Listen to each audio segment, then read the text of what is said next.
স্টুডেন্টরা, তোমাদের third সেমের exam খুব কাছেই। আর তোমাদের জন্য কাউন্সিল একটা কোশ্চেন বার করেছে, বিভিন্ন সাবজেক্টের কোশ্চেন, স্যাম্পল কোশ্চেন বার করেছে। তো তোমরা ভাবছো কীভাবে কী করবে, তো তোমাদের জন্য আমি কিছু ইম্পর্টেন্ট কোশ্চেন ওই স্যাম্পল কোশ্চেন থেকে নিয়ে চলে এসেছি। আমি সেগুলো তোমাদেরকে তোমাদের জন্য সলভ করব। আর তোমরা আমাকে কমেন্ট করে জানাবে তোমাদের কোন কোশ্চেনগুলো প্রবলেম হচ্ছে। যে কোশ্চেনগুলো প্রবলেম হচ্ছে সেই কোশ্চেনগুলো তোমরা আমাকে কমেন্ট করে জানাবে। আমি চেষ্টা করব তোমাদেরকে যথাসম্ভব সহজভাবে বুঝিয়ে দেওয়ার। তো চলো আজকে আর বেশি কথা না বাড়িয়ে ভিডিও শুরু করা যাক। আমি তোমাদের জন্য প্রথম অঙ্ক বেছে নিয়েছি। দেখো দেওয়া আছে এফ ম্যাপস এ টু বি একটি চিত্রণ যেখানে এফ এক্স সমান এক্স মড এক্স দ্বারা সংজ্ঞায়িত, আর যেখানে এ সমান বি সমান x such that -1 less equal to x less than equals to 1। তাহলে এখানে এটা কী ধরনের চিত্রণ তোমাকে জানতে চেয়েছে। তো দেখো এটা এখানে দেওয়া আছে আমার এফ এক্স সমান এক্স মড এক্স। তো তোমরা জানো মড এক্সের কন্ডিশানটা একবার হবে পজিটিভ এক্স যখন extra greater than equals two 0, আর একবার হবে নেগেটিভ এক্স যখন এক্স লেস দ্যান 0। তাহলে এখানে দুটো কন্ডিশান নাও, এক্স গ্রেটার ইজিক্যাল টু 0, তখন এফ এক্স সমান আমার কত হচ্ছে না এক্স ইন্টু এক্স, তাহলে এক্স স্কোয়ার। আর যখন এক্স লেস দ্যান 0 তখন এফ এক্স সমান কত হচ্ছে এক্স ইন্টু মাইনাস এক্স, তাহলে মাইনাস এক্স স্কোয়ার। তাহলে তোমরা দেখতে পাচ্ছ প্রত্যেকটা আলাদা আলাদা এক্সের ভ্যালুর জন্য আমরা আলাদা আলাদা ভ্যালু পাচ্ছি। তাহলে এই ধরনের চিত্রণকে আমরা কী চিত্রণ বলি? এক এক চিত্রণ বা ইনজেকশান। এবার দেখব এটা সারজেকশান হচ্ছে কি না। তো সারজেকশান হচ্ছে কি না কী করে দেখব? তো দেখো আমি একটা কন্ডিশান নিলাম 0 less equal to x less than 1 আর -1 less equal to x less than 0। এই ইন্টারভ্যালে এফ এক্সের ভ্যালুটা কত হচ্ছে? এই ইন্টারভ্যালে এফ এক্সের ভ্যালুটা হচ্ছে X into X X square, আর এই ইন্টারভ্যালে এফ এক্সের ভ্যালুটা আবার কত হচ্ছে মাইনাস এক্স স্কোয়ার। তো তোমরা আগেই দেখেছো। তাহলে আলটিমেট আমার পুরো রেঞ্জটা কোথা থেকে কোথা অবধি আসছে? দেখো -1 থেকে 1 অবধি আসছে আমার পুরো রেঞ্জ। তাহলে আমি কি পাচ্ছি? এই -1 থেকে 1 অবধি প্রত্যেকটা ভ্যালুর জন্য ওইদিকে এ সেটে একটা করে প্রি ইমেজ পাচ্ছি। তাহলে প্রত্যেকটা ইমেজের আমি একটা করে প্রি ইমেজ পাচ্ছি, কারণ প্রত্যেকটা এর ভ্যালুর জন্য আমি বিতে একটা আউটপুট পাচ্ছি। তাহলে এই ধরনের ম্যাপিংকে আমরা সারজেকশানও বলতে পারি। তাহলে এই ম্যাপিংটা একসঙ্গে ইনজেকশানও সারজেকশানও, তাহলে একসঙ্গে ইনজেকশান আর সারজেকশান হলে সেটাকে আমরা কী বলতে পারি? বাইজেকশান, অর্থাৎ এক এক উপরি চিত্রণ। তাহলে এটা হবে আমার এক এক উপরি চিত্রণ।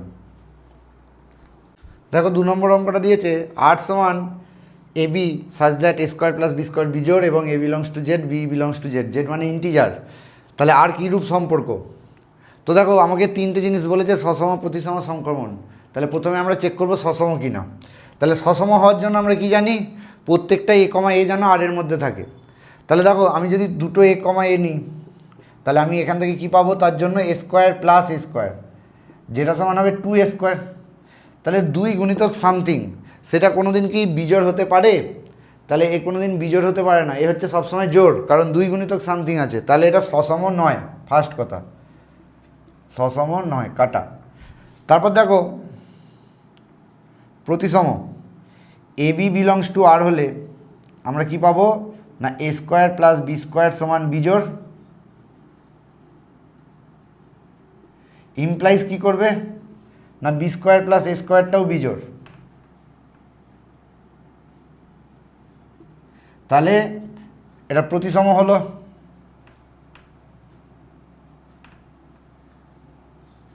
এবার দেখব সংক্রমণ কি না।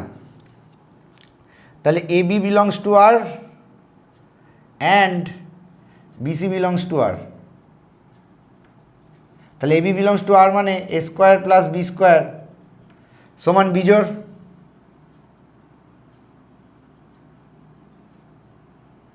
And B square plus C square বিজোড়।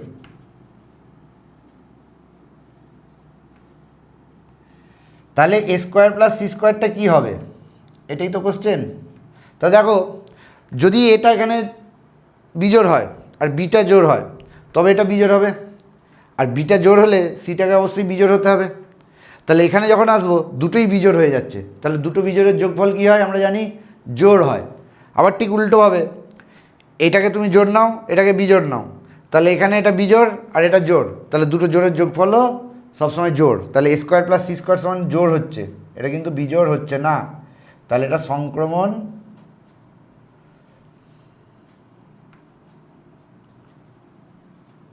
হলো না।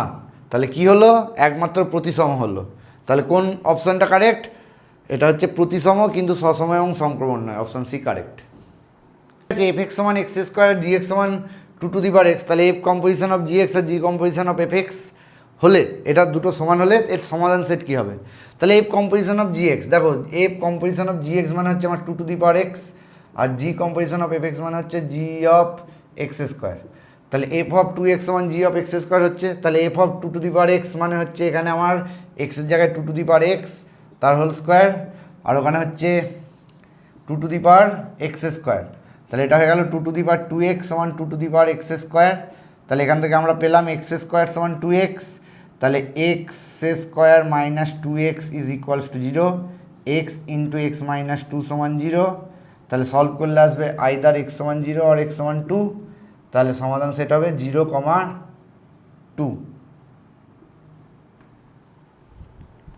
আছে F maps positive real number to positive real number, তার মানে ডোমেন কোডোমেন দুটোই পজিটিভ রিয়েল নাম্বার।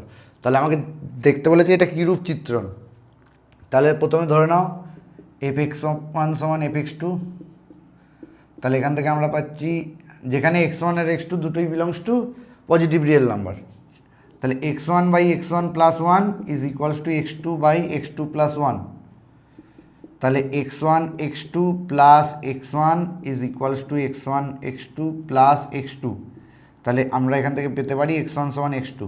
তাহলে আমরা কী পেলাম, যদি এফ এক্স ওয়ান সমান এফ এক্স টু হয় তাহলে এক্স ওয়ান সমান এক্স টু, তাহলে এটা আমরা জানি ইনজেকশন ম্যাপিংয়ের শর্ত বা ওয়ান ওয়ান বা এক এক।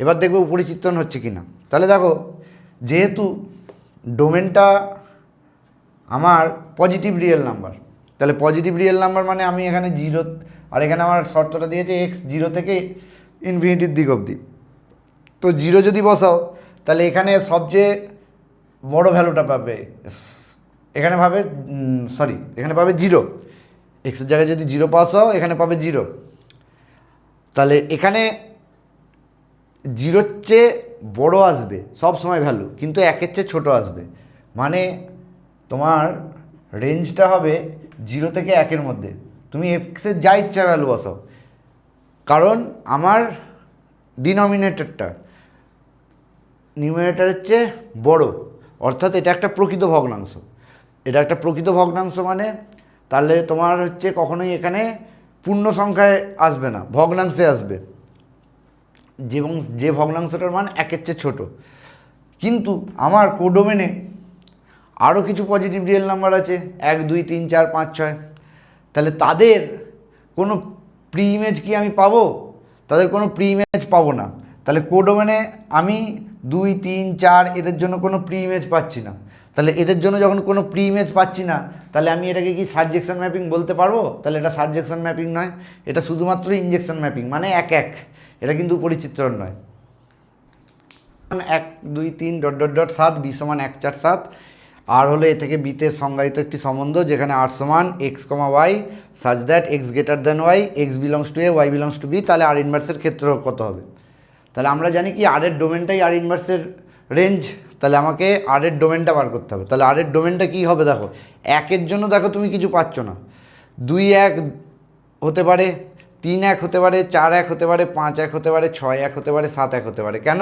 কারণ বলেছে আমার এক্স গ্রেটার দ্যান ওয়াই, তাহলে দেখো এক্স থেকে 2 তোলো আর ওয়াই থেকে এখান থেকে 1 তোলো, তাহলে 2 1, তাহলে 2 1 মানে আমার এক্স কমা ওয়াই, দুইটা একের চেয়ে বড়ো, 3 1, 4 1, 5 1, 6 1 আর 7 1। তারপর নেক্সট কী আছে, 4 আছে, তাহলে 4-এর জন্য দেখো 4-এর চেয়ে বড়ো এখানে কাকে কাকে পাচ্ছ, 5 6 7, তাহলে 5 4, 6 4 আর 7 4, আর 7-এর জন্য কাকে পাচ্ছ দেখো, 7-এর জন্য দেখো কাউকে পাচ্ছ না ওখানে। তাহলে আর এর ডোমেনে কাকে কাকে পাচ্ছি, 2 3 4 5 6 7, আর এর ডোমেনে পাচ্ছি 2 3 4 5 6 7, তাহলে যেটাই আর এর ডোমেন সেটাই আর ইনভার্সের রেঞ্জ, তাহলে রেঞ্জ অফ আর ইনভার্স কত হবে, ডোমেন অফ আর তাহলে ডোমেন অফ আর কী কী হলো, 2 3 4 5 6 7 যে F maps R to R আর এফ এক্স সমান দুটো কন্ডিশন দেওয়া আছে, একটা এক্স যখন X belongs to integer sorry rational number, আর যখন X does not belongs to rational number. তাহলে এখানে এফ এক্স সমান আমি পাচ্ছি একবার এক্স, আর একবার এফ এক্স সমান পাচ্ছি আমি